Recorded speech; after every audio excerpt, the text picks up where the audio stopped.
नमस्कार, मैं हूं आपका दोस्त विजय विद्रोही। आप मुझसे जुड़ चुके हैं, इसके लिए आप सबका तहे दिल से शुक्रिया। अगले 8-10 मिनट में आपसे जुड़े रहने की कोशिश करूंगा।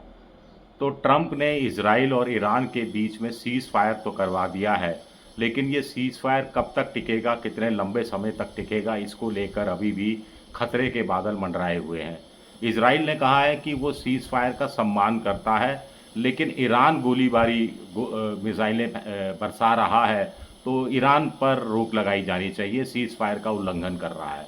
उधर ईरान का कहना है कि देखिए साहब, सीज़ फायर को लेकर कोई लिखित एग्रीमेंट अभी नहीं हुआ है, और दूसरा, हम अपनी तरफ से कोई गोली नहीं चला रहे, कोई मिसाइल नहीं चला रहे। इजराइल हमें बदनाम करने की कोशिश कर रहा है। हाँ, ईरान का ये ज़रूर कहना है कि हमारे सैनिकों के जो हाथ हैं वो ट्रिगर पर हैं, बंदूक की ट्रिगर पर हैं, और इजराइल ने अगर कोई नया दुस्साहस किया तो हम इजराइल को छोड़ेंगे नहीं। तो दोनों देशों के बीच अविश्वास का माहौल बना हुआ है। ट्रंप का कहना है कि 24 घंटे बाद पूरी दुनिया को आधिकारिक रूप से ये बताने की स्थिति होगी कि स्थायी परमानेंट सीज फायर हो गया है, और जब मैं ये वीडियो बनाने बैठा हूँ तो करीब 12 घंटे इसमें बाकी हैं। तो अगले 12 घंटे में चीज़ें कैसे कैसे घूमती हैं वो तो खैर समय ही बताएगा, आगे कोई वीडियो में ही बता पाऊंगा। लेकिन अभी से लोगों ने नफ़ा नुकसान का आंकलन करना शुरू कर दिया है कि किसके हिस्से में क्या आया। तीनों को पतली गली से खंबा बचाकर निकलने का रास्ता मिला है। डोनाल्ड ट्रंप की पहले बात करें तो 9 जुलाई तक उनको ट्रेड डील फाइनल करनी है। अगर ये युद्ध लंबा चलता तो ट्रेड डील में दिक्कत आती।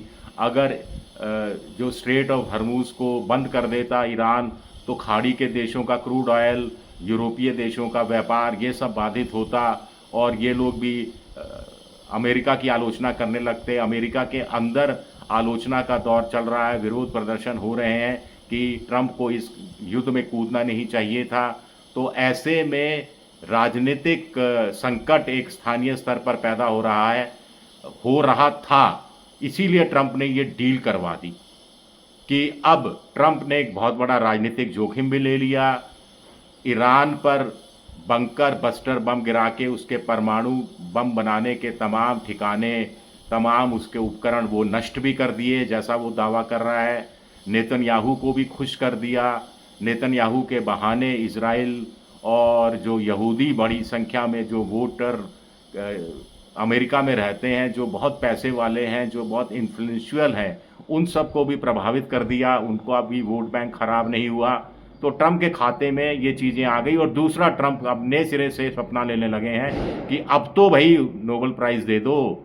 भारत और पाकिस्तान, दो परमाणु हथियार संपन्न देशों के बीच में समझौता करवा दिया, लाखों लोगों को मरने से बचा दिया। अब ये एक और समझौता करा दिया। भाई अब और कितना काम करना पड़ेगा नोबेल प्राइज़ के लिए। तो नोबेल प्राइज़ की कतार में सबसे आगे ट्रंप को लग रहा है कि वो आकर खड़े हो गए हैं। अगर हम ईरान की बात करें तो मुझे कम से कम व्यक्तिगत तौर पर लगता है कि ईरान को सबसे ज़्यादा फ़ायदा हुआ है।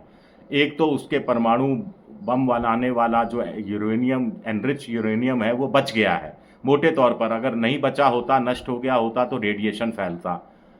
कुवैत, सऊदी अरब, आईएईए और ईरान का एटॉमिक विभाग चारों मना कर चुके हैं कि कोई एटॉमिक रेडिएशन नहीं फैला है।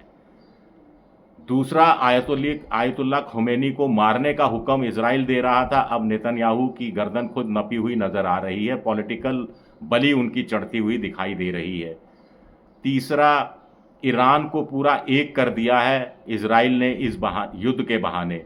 चौथा, ईरान को परमाणु बम बनाने की तरफ धकेल दिया है।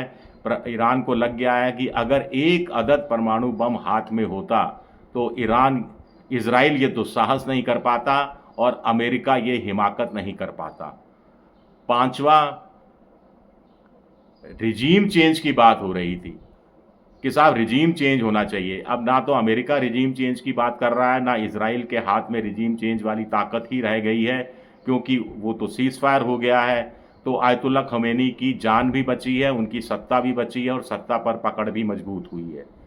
एक और बात ईरान के पक्ष में इस तरह जा सकती है, हालांकि खाड़ी देशों में जो मुस्लिम राष्ट्र हैं, शिया सुन्नी का बड़ा भयंकर चक्कर है, लेकिन फिर भी खाड़ी के जो देश इजराइल की दादागिरी से त्रस्त थे, वो ईरान में अपना कहीं नया रहनुमा ना ढूंढने लगें, इस बात की भी कुछ जानकार पॉलिटिकल पंडित अलग अलग चैनलों पे चर्चा करते हुए नज़र आ रहे हैं। एक और बात हुई है कि ईरान साउथ एशिया में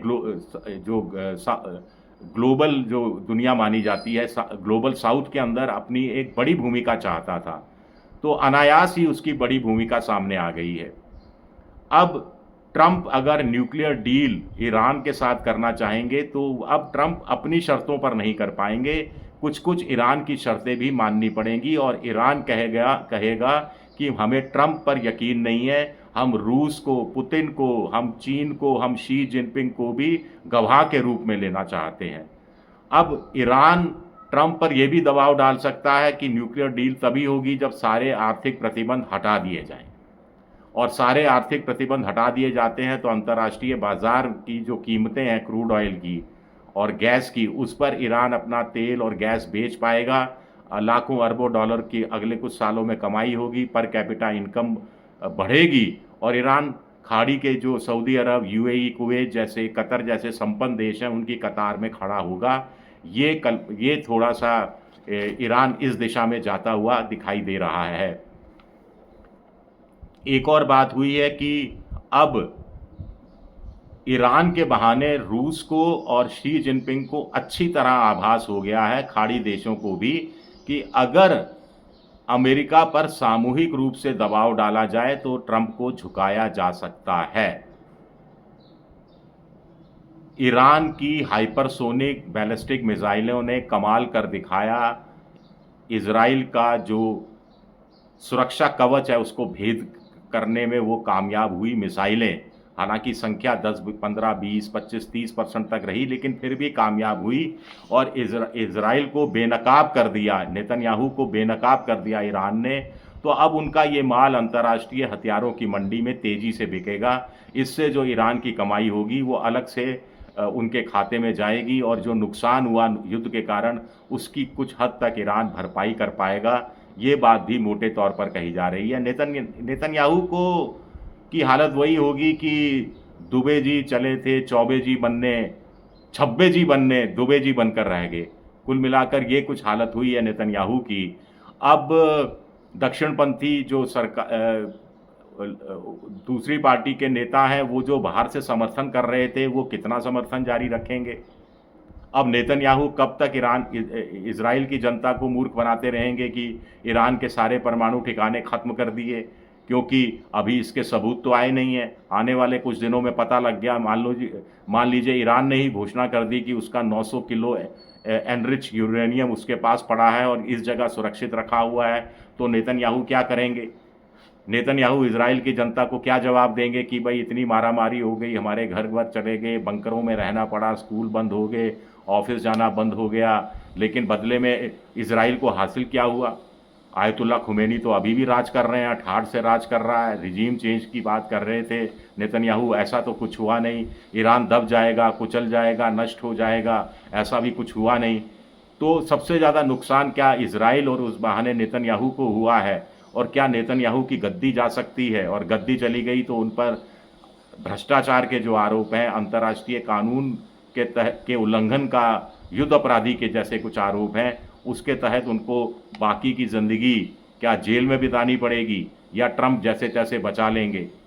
ये बड़े सवाल हैं। लेकिन पहली बात तो देखते हैं कि वाकई में ये सीज़ फायर टिकता है या फिर नए सिरे से खाड़ी में तनाव पैदा होता है।